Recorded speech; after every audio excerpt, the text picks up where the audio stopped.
Hi, on my latest video where I tore down this classic iconic Sharp GF 7600 boombox, I used a cassette tape from the 1987, and I actually had several to choose from here, which I found in the archives.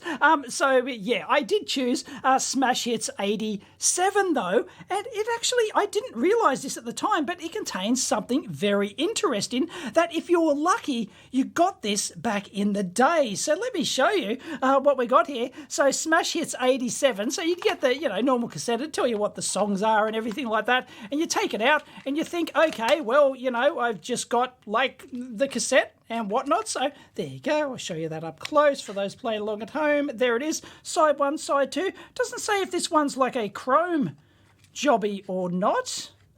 Did they used to? I think they used to tell you. Anyway, not only did you get the cassette, but if you were lucky, you would actually get insert material. And ta-da, look, we actually have a fold out here of all the info for the various artists. And you got to remember, right, this is before the internet. So if you didn't see it on the telly, on MTV, music television, or Countdown or whatever here in Australia, then you wouldn't know what the bands, look like. You had to get like their album cover art was everything, or in this particular case, their cassette art. But this actually contains all the different, a little profile thing on, bio on all the different artists that are on this tape. There you go, Bananarama. I won't read you all these in detail, but we've got Bananarama, girl bands were big back then, so Bananarama.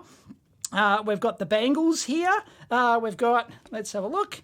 We've got Wa Nee. They weren't as big as, I don't think Wa Nee were as big as Bananarama or the Bangles. Anyway, next up we've got Angry Anderson. And for those outside of Australia, you won't know the name, but he was the lead singer for a band called Rose Tattoo. And but he's also famously known for the character Iron Bar in Mad Max 3 Beyond Thunderdome. So he was like the head of security for, Auntie's Bartertown thing. So you might remember he had like the big face sticking out of the rod from the top of him and stuff like that. And he's a real short, stubby kind of guy, and he's covered in tats and everything, and hence the name, I guess, Rose Tattoo. But yeah, anyway, Angry Anderson had a couple of hits. There was Suddenly, I'm not sure what one's on this, anyway, it doesn't matter. But yeah, Angry Anderson from Rose Tattoo. Can't really, well, he can sing better than I can. Let's just say that. Look at this. We've got Dave Dobbyn. And he was his band the Herbs, I think it was, and it's Slice of Heaven. So if you looked at that was the animated movie of the Foot Rot Flats cartoon strip. I never really read it, but it was a huge hit. Anyway, Slice of Heaven. Anyway, there you go. Noiseworks, another classic band from the 80s. Psuedo Echo, another classic band. Were Noiseworks bigger than Psuedo Echo? Don't know. But yeah, you would get little bios, and Michael Bow. I saw this on the original when I did the original video, and I went, "Who's Michael Bow?" And I have no idea, no profile pic. So what a loser! Doesn't even get a profile pic. And we've got Mel Kim. Oh goodness, they were one-hit wonders, weren't they? Mel Kim. Oh good. Anyway, the Angels. Excellent band. Samantha Fox, oh goodness. She was known as a page 3 girl in the UK.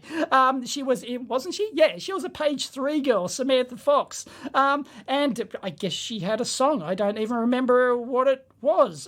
It's thanks to her generously proportioned body, which she equally displayed unclothed on page 3 of the Sun newspaper in England. Yeah, there you go. I can barely read my camcorder screen here, by the way. This is really small font. Jeez. Anyway, Mental as Anything, excellent band. The Mentals. Europe, Final Countdown. Anyway, Europe, they had a couple of hits.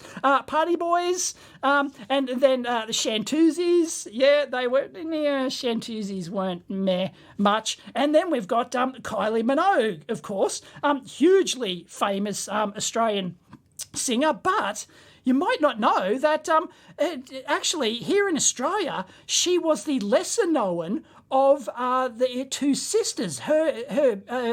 I don't know, big sister. I think Kylie was the little sister. I think, anyway, don't quote me on that. But anyway, her sister Danny Minogue, she was actually a huge name. She was actually the singer and dancer. She was known in Australia as the singer and dancer. And then her little sister Kylie Minogue, she was she wasn't known for anything until she got a spot on Neighbours, which is like a soap opera thing. And I think at the time she had, don't quote me on this, but she had just started on Neighbours. She was a nobody. Nobody knew who she was. So her sister Danny Minogue, who was on the Young Talent Time TV show here in Australia, and that was huge here in Australia. That was, everyone watched that every week. They'd have young kids singing and dancing, and it was a staple of Australian television back then. But yeah, so her sister Danny Minogue, she was famously for being on that.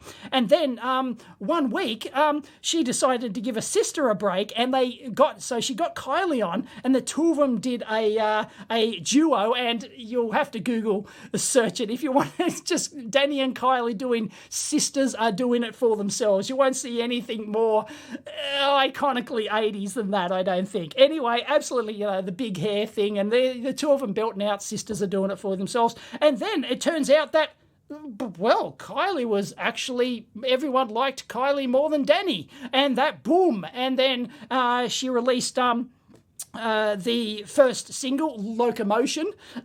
Anyway, it's the old song. Anyway, she rehashed it. That was a huge hit. And then, boom, off she went. And then nobody heard from Danny anymore, really. So poor old Danny Minogue was, the bigger sister, who was known as the talented singer and dancer. And, well, she did the odd things. And then she's had television appearances in, recent times. But she's on, various shows and stuff. But, Kylie was, orders of magnitude more successful, many orders of magnitude more successful. But anyway, there you go.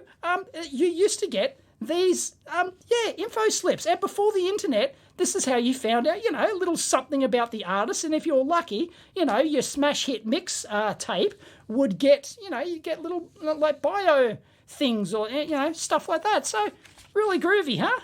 Anyway, that's just, A Blast from the 80s. I did not see that. I did not notice that because it was just tucked away inside the slip here. And of course you'd get a similar thing for like album art and stuff like that. So, like LPs, records, those things that spin, although these spin too, but anyway, everything spun in the 80s. It's fantastic. So there you go. I hope you enjoyed that little nostalgic look at cassette tapes from the 1980s and how before the internet, you got nice little bio things in there, because it was, unless you bought like a teen magazine or something, they had, like a magazine from the news agent, which you Yanks don't have, I don't think. You guys don't have news agencies here. We have news agencies that sell these things called magazines. And anyway, that's how I used to get my electronics magazines. I used to, ride my bike to the local newspaper shop and, quick, is it out yet? Is it out yet? And I'd, ride there every day and check. And, anyway, news agents, so unless you got like a magazine or something, you wouldn't get that sort of info unless you got it in a tape thing like this, or they interviewed them on one of the music, MTV or Countdown or something like that. Anyway, that's the 1980s for you. If you liked it, give it a big thumbs up. Catch you next time.